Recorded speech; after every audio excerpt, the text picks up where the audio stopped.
My name's Phillip Bennett Jr. I'm 39.79 years old. Baby nuts is what we called him. Yeah. What else? So, tell me, how did you get to working in the woods? So how did I get to work in the woods? My first job in the woods was I remember this. Yeah, but that's not. I was stacking sticks in a forestry type thing, and I remember seeing these loggers on the side of the hill. I was like, I want to do that. I was 18 years old, and I didn't come a logger until I got on a fishing boat to Alaska. This is awesome. Yeah. Awesome. The fishing season was over, so I needed a job and I didn't want to go home. So there was a logging camp in Southeast Alaska hiring, and I thought it was side rod logging. So I called this outfit and I was like, "Is this side rod logging? I'm looking for a job." And I never logged before at all. And I knew what a yarder was, and I knew what Thunderbirds were because my buddy's dad built the Thunderbirds here for Ross Corporation back in the day. And they asked me a couple questions. "No, this ain't side rod logging. They're hiring for side rods." And I was like, "Oh, really?" Yeah. They hired him, though. Yeah. And I got the job, they got me a plane ticket out of Anchorage down to Southeast Alaska, down to this native village in Cake. And I get to camp, and this is big wood up there. And I get there and just get settled in, and the next morning we show up there, and it's all downhill logging, inch chokers, big line on a 009, butt rigging. Thank God I didn't know what logging was before that, because down here the line's a little different, trees are a little different. So the whole time I thought chokers were inch long chokers. So the first yarder I ever worked on was a 009, and I burned it down to the ground even. We were doing a flop over on the haul back, and we were cutting the nub off.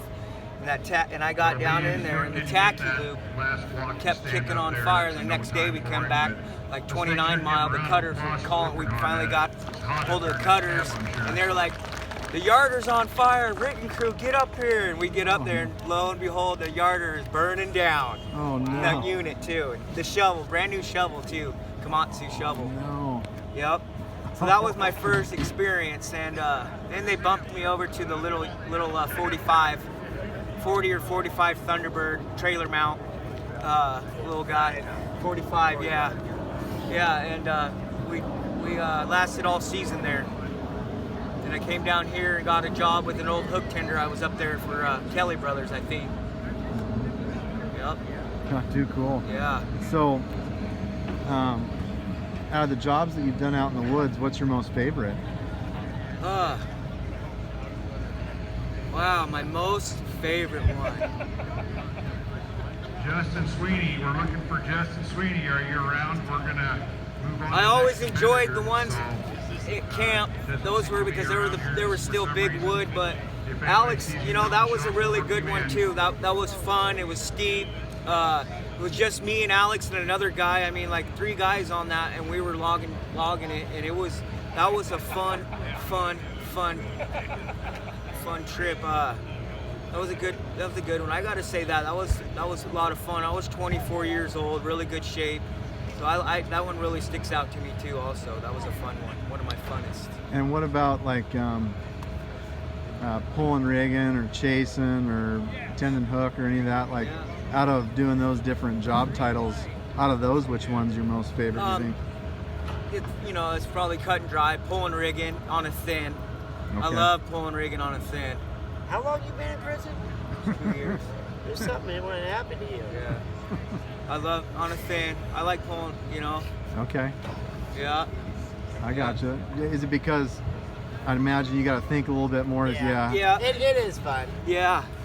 Now, when you were doing thinning like that, were you putting like half culvert tubes up on trees to keep them from getting skinned up? We were. Alex, the good old days, huh? We were rub trees, but okay. We'd come up with all kinds of little tricks of the trade. Leather strap, turnbuckle things, tires. They decided they would just cut the corridors narrower, and we beat them up and cut the tree. And we started leaving trees, and then you know, clean our way up when we're done. Okay. You know, Okay. scamp. You Gotcha. know? Yeah. And But then some of the jobs are to improve the habitat, not the Okay. stand. So they Okay. would They leave. the wanted you dead to scar trees. trees Yeah. up. Really? So they would, you know, dead or die and rot, and then Yeah. it'd get birdhouses. wow. Yeah, I did a job up Shotgun Creek here out of Eugene where we left a lot of wood. Okay, John left- Hessler, you're going to be up We next. left So wood John, can you get on the out ground here? for Everybody sure. else For away. that reason, well, And we old got, Alex, he got Chad happy. Gates going up. I know. Yeah. He's all Then jacked on up. deck would- Yeah. would be So, Dave Bryan, how many different John, outfits do you work for? Blake Dillon, Ross Uh, Cribbs. that's one of our buddies that we grew up with logging. That's cool that you Right now ran we've got- over there. Anyways, I worked for Chad Gates probably a there. good, say, we'll go 15. I think I counted out. It was 15 outfits from Chad is Alaska also all the way with down to Brian Northern Hawkins, so we got a California. couple of fellows from Brian You know, Hawkins some against each other I've today. worked with more than a dozen times. Okay. Each time, 6, 7 times I worked for the same outfit. It's kind of rough out there, you know. You live by the sword, you die by the sword type of thing. Play hard, work hard. I gotcha. Yep. What was the most memorable company you worked for, you think?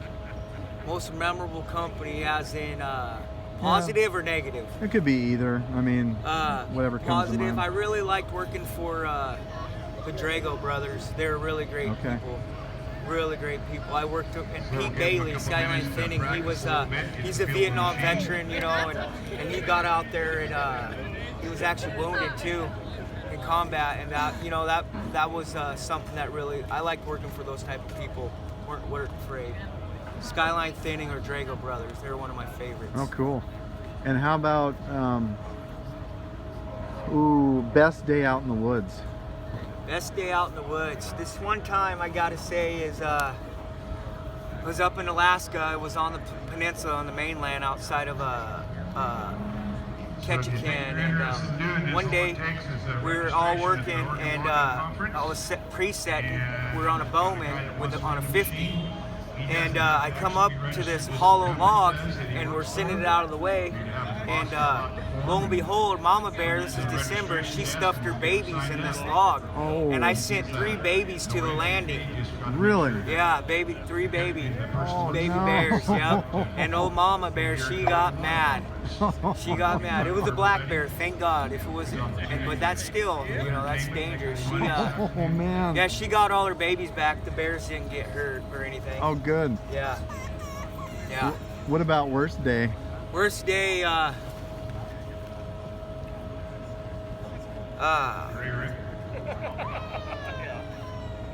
oh man, there's a lot of worst days. There's a lot of worst I mean, days. just Too many to injuries, count. probably me getting hurt.